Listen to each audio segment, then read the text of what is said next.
আসসালামু আলাইকুম প্রিয় বন্ধুরা, এই যে দেখুন আপনাদের জন্য কোরাল মাছ ও তেলাপিয়া মাছ ম্যারিনেট করা হচ্ছে।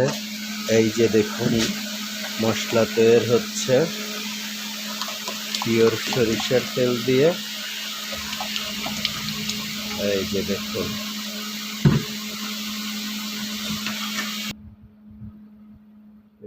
মশলা কীভাবে ম্যারিনেট করে এরপরে এই মশলার ভিতরে এই যে মাছগুলো দিয়ে রাখা হবে। তারপরে কয়লায় ফ্রাই করা হবে সুস্বাদু বারবিকিউর জন্য। এই যে বন্ধুরা দেখুন কোরাল মাছ, তেলাপিয়া মাছ, এই যে দেখুন কত বড় বড় কোরাল মাছ।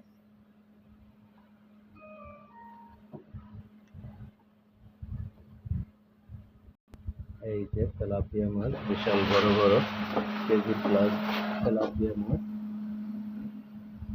এই যে ম্যারিনেট করে হচ্ছে। এই যে দেখুন